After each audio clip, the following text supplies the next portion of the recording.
Hi, this is Mike Leboff for MediaAndEducation.com. Today we will take a brief look at the classroom of the future. What will it be like? Judging by recent classrooms being built across the country, it may be possible to identify several trends that can help us answer this question. It would have multiple electronic display surfaces. Some would be large projected images using dedicated ceiling-mounted projectors. The images projected onto these screens would be used to engage larger groups of students or the entire class. Other displays would be wall-mounted flat panels, 42 inches or larger, the orientation of which could be shifted from side to side.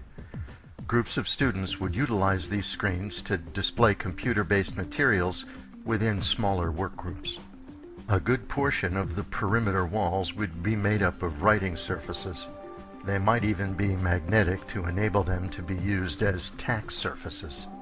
Traditional corkboard surfaces would also be available for the display of longer duration wall-mounted projects. The furniture would be sturdy but lightweight, movable and reconfigurable to accommodate work groups of various sizes. Chairs would be comfortable and on wheels. And the room would be sized to allow for comfortable circulation and a certain messiness, even chaos, during the classroom project activities. The teacher's workstation would be mobile and small. Most of the time, instructors would be wanderers, listening in on discussions, moving around the room, and guiding students forward. The floor would be covered with a sturdy carpet material and designed with a grid of power and data receptacles.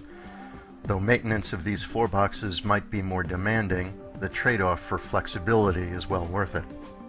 Though the entire building would have wireless network connectivity, an extensive array of hardwired outlets would be furnished to provide connectivity to support ultra-high bandwidth multimedia applications. Wall outlets would provide power for recharging purposes as well as to support various portable equipment. The lighting would be zoned such that fixtures closest to the projection screen could be turned off independently of the other fixtures. Indirect lighting would provide a comfortably soft illumination and be daylight balanced. Room sensors would automatically extinguish lighting when the room was not occupied. The HVAC, or heating, ventilating, and air conditioning system, would be quiet and independently controlled from within each room. The acoustics of the room would ensure that the space would not be too hard or reverberant and would be well isolated to ensure that exciting or overly enthusiastic learning activities in one room would not disturb adjacent classes. Though the school might not assign laptops one to a student, a mobile cart of laptops would be available to support computer-aided learning activities when necessary. There would be fixed work surfaces along a portion of the periphery of the room. On them, students would assemble projects, use the document camera, printer, or desktop computers dedicated to the room, laminating machines, or other equipment used to support the production of multimedia materials.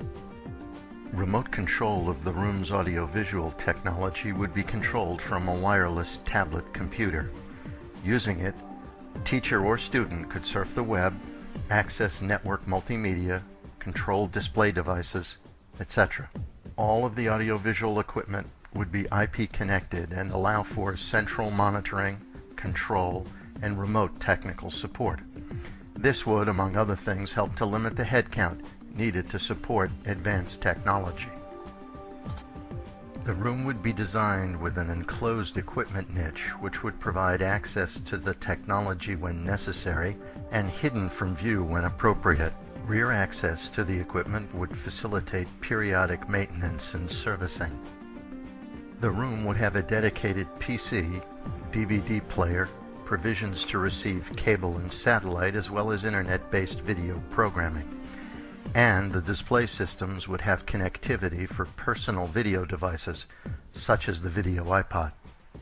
Ceiling speakers would be used to provide the sound from any recorded or live program material. Dedicated video origination capabilities, consisting of cameras located in the front and rear of the room, would be used to capture classroom activities. These activities could be recorded digitally for later viewing, distributed anywhere in the building, or used for distance learning activities. Also, video conferencing would allow collaboration with field teams and remotely located groups.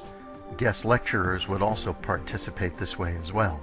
All the classrooms would be interconnected so that any room could serve as an overflow area for any other space. The degree to which permanent storage was provided within the room would depend on the particular requirements of classes being held there. Hopefully, storage would not be the forgotten trade-off in the inevitable building value engineering exercises that accompany every new building project. There can and should be no single vision of the classroom of the future. The ideas here will get you started. And remember, future flexibility for any classroom lies not within the specific technology or equipment choices made, but in the basic room geometry, sizing, juxtaposition, and base building infrastructure, which includes power, conduit, connectivity pathways, etc., provided in the bricks and mortar of the building. This has been Mike Leboff. Thanks for watching. For more videos like these, please go to mediaInEducation.com.